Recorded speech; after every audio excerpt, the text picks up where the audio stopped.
രണ്ടര പതിറ്റാണ്ടായി ബീഹാറിന്റെ അധികാര കസേരയിൽ അജയ്യനായി തുടരുകയാണ് നിതീഷ് കുമാർ എന്ന ഇന്ത്യൻ രാഷ്ട്രീയത്തിലെ അധികായൻ. പക്ഷെ ആ കസേരയിൽ സ്വസ്ഥമായി ഒന്ന് ഇരിപ്പുറപ്പിക്കുന്നതിന് മുന്നേ തന്നെ പലവിധ പൊല്ലാപ്പുകൾ അദ്ദേഹത്തെ തുടരെ വേട്ടയാടുകയാണ്. പട്നയിൽ നിന്ന് പുറത്തുവരുന്ന ഏറ്റവും പുതിയ വാർത്തകൾ അനുസരിച്ച് കേവലം 15 ദിവസങ്ങൾക്കുള്ളിൽ ബീഹാർ ഭരണത്തിൽ വലിയ അഴിച്ചുപണികൾ ഉണ്ടാകുമെന്ന സൂചനകളാണ് പുറത്തുവരുന്നത്. ഇന്ത്യൻ രാഷ്ട്രീയത്തിലെ ഏറ്റവും വലിയ ചാണക്യനെന്ന് വിശേഷിക്കപ്പെടുന്ന മുഖ്യമന്ത്രി നിതീഷ് കുമാർ ഇപ്പോൾ തന്റെ രാഷ്ട്രീയ ജീവിതത്തിലെ ഏറ്റവും വലിയ പ്രതിസന്ധി ഘട്ടത്തിലൂടെയാണ് കടന്നുപോകുന്നത്. ഇതോടെ നിതീഷ് കുമാർ സഖ്യം വിടുമോ അതോ മുഖ്യമന്ത്രി പദം രാജിവെക്കുമോ എന്ന ചോദ്യത്തിന് ഉത്തരം തേടുകയാണ് രാജ്യം. നിതീഷ് കുമാറിനെ സംബന്ധിച്ചിടത്തോളം ഈ പുതുവർഷം അത്ര ശുഭകരമല്ല. മുൻപ് നിതീഷ് ഭരിച്ചിരുന്ന ആവേശത്തോടെയോ കരുത്തോടെയോ അല്ല ഇപ്പോൾ അദ്ദേഹം ബീഹാർ ഭരിക്കുന്നത്. അധികാരത്തിന്റെ കടിഞ്ഞാൻ പലപ്പോഴും അദ്ദേഹത്തിന്റെ കൈവഴുതി പോകുന്ന സ്ഥിതിയാണ് ഇപ്പോൾ കണ്ടുകൊണ്ടിരിക്കുന്നത്. സാധാരണഗതിയിൽ ഒരു മുഖ്യമന്ത്രിയുടെ ഏറ്റവും വലിയ ശക്തി എന്നത് ആഭ്യന്തര വകുപ്പാണ്. എന്നാൽ ഇത്തവണ നിതീഷ് കുമാറിന് ആഭ്യന്തരം കൊടുക്കാൻ BJP തയ്യാറല്ലായിരുന്നു. ആഭ്യന്തര വകുപ്പിന്റെ നിയന്ത്രണം നിതീഷിനെ ഏൽപ്പിക്കാഞ്ഞതോടെ ദുർബലനായ മുഖ്യമന്ത്രി എന്ന ഖ്യാതിയും അദ്ദേഹത്തെ പറ്റി അങ്ങിങ്ങായി കേട്ടു തുടങ്ങിയിരുന്നു. BJPയിൽ നിന്നുള്ള 2 ഉപമുഖ്യമന്ത്രിമാരും BJP നേതാവായ സ്പീക്കറും ചേർന്നാണ് നിലവിൽ സർക്കാരിന്റെ ഗതി നിയന്ത്രിക്കുന്നത്. ഇതോടെ ഭരണത്തിൽ നിതീഷ് കുമാർ വെറും ഒരു നോക്കുകുത്തിയായി മാറുന്നു എന്നൊരു ആക്ഷേപവും പാർട്ടിക്കുള്ളിൽ തന്നെ സജീവമാണ്. ഭരണപരമായ വെല്ലുവിളികൾക്കെല്ലാം പുറമെ സ്വന്തം കുടുംബത്തിൽ നിന്നും രാഷ്ട്രീയ സമ്മർദ്ദങ്ങൾ നിതീഷ് കുമാറിന് നേരിടേണ്ടി വരുന്നുണ്ട്. നിതീഷ് കുമാറിന്റെ മകൻ നിശാന്ത് കുമാറിനെ സജീവ രാഷ്ട്രീയത്തിലേക്ക് കൊണ്ടുവരണമെന്നും പാർട്ടിയുടെ നേതൃസ്ഥാനം അദ്ദേഹത്തെ ഏൽപ്പിക്കണം എന്നുമുള്ള ശക്തമായ വാദങ്ങളും പാർട്ടിക്കുള്ളിലെ ഒരു വിഭാഗം നേതാക്കൾ ഉയർത്തുന്നുണ്ട്. നിതീഷ് ജീവിച്ചിരിക്കുമ്പോൾ തന്നെ മകൻ ഒരു പക്വതയുള്ള നേതാവായി വളരണം എന്നതാണ് ഇവരുടെ ആവശ്യം. ഈ സാഹചര്യം മുതലെടുത്തുകൊണ്ട് BJP തങ്ങളുടെ രാഷ്ട്രീയ തന്ത്രം പയറ്റാനുള്ള ഒരുക്കത്തിലാണ്.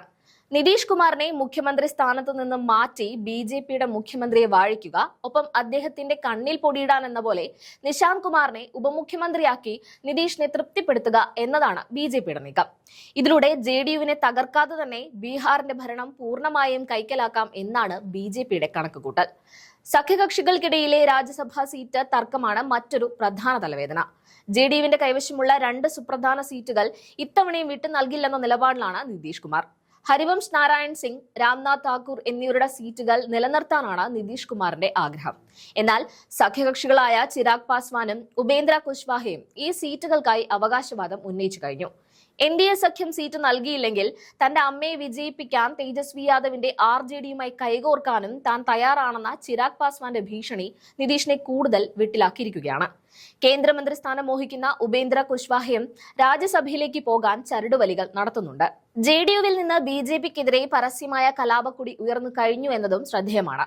യുവ JDU നേതാവ് ഗൗരവ് സിംഗ് റാണ BJP നേതാവും ഉപമുഖ്യമന്ത്രിയുമായ സാമ്രാട് ചൌധരിക്കെതിരെ നടത്തിയ രൂക്ഷമായ വിമർശനങ്ങൾ ഇരു പാർട്ടികളും തമ്മിലുള്ള ബന്ധം എത്രത്തോളം വഷളായി എന്നതിന്റെ തെളിവാണ്. പാണ്ഡനായുടെ പല്ലിൻ ചൗര്യം പണ്ടേ പോലെ ഫലിക്കുന്നില്ല എന്ന അവസ്ഥയാണ് നിതീഷിന് ഇപ്പോൾ ഉണ്ടായിട്ടുള്ളത്. അതായത് പണ്ട് നിതീഷ് കുമാർ കാണിച്ചിരുന്ന രാഷ്ട്രീയ മാജിക് ഇപ്പോൾ ഫലിക്കുന്നില്ല എന്നാണ് പുറത്തുവരുന്ന വാർത്തകൾ സൂചിപ്പിക്കുന്നത്. 2025 ഹിജാബ് വിവാദവും അതിനെ തുടർന്നുണ്ടായ രാഷ്ട്രീയ മാറ്റങ്ങളും നിതീഷിന്റെ പ്രതിച്ഛായയ്ക്ക് വലിയ മങ്ങലേൽപ്പിച്ചിട്ടുണ്ട്. എങ്കിലും NDA സംബന്ധിച്ചിടത്തോളം അത്ര പെട്ടെന്നൊന്നും നിതീഷിനെ എഴുതി തള്ളാനുമാവില്ല. ബീഹാർ രാഷ്ട്രീയത്തിൽ ധർമാസ് കാലഘട്ടത്തിന് ശേഷം അപ്രതീക്ഷിത നീക്കങ്ങൾ നടത്തുന്നതാണ് അദ്ദേഹത്തിന്റെ ശൈലി. ഈ ജനുവരി പകുതിയോടെ നിതീഷ് കുമാർ പുതിയൊരു രാഷ്ട്രീയ ബോംബ് പൊട്ടിക്കാനുള്ള സാധ്യത രാഷ്ട്രീയ നിരീക്ഷകർ തള്ളിക്കളയുന്നില്ല. അത് RJDയുമായുള്ള പുനർസമാഗമമാണോ അതോ മുഖ്യമന്ത്രി പദം രാജിവെച്ചുകൊണ്ടുള്ള പുതിയൊരു പരീക്ഷണമാണോ എന്ന് വരും ദിവസങ്ങളിൽ വ്യക്തമാകും. BJP നിതീഷിനെ സമ്മർദ്ദത്തിലാക്കി പുറത്താക്കാൻ ശ്രമിക്കുമ്പോൾ അദ്ദേഹം തന്റെ രാഷ്ട്രീയ അതിജീവനം എങ്ങനെ സാധ്യമാക്കുമെന്ന് രാജ്യം ഉറ്റുനോക്കുകയാണ്. വരും ദിവസങ്ങളിൽ പട്നയിലെ ഗവർണർ ഹൌസിലും മുഖ്യമന്ത്രിയുടെ ഔദ്യോഗിക വസതിയിലും നടക്കുന്ന ഓരോ ചലനങ്ങളും നിർണായകമാണ്. ബീഹാറിൽ വീണ്ടും ഒരു പൾട്ടൂറാം വിശേഷണം അനർത്ഥമാക്കുന്ന നീക്കങ്ങൾ ഉണ്ടാകുമോ എന്ന് നമുക്ക് കാത്തിരുന്ന് കാണാം.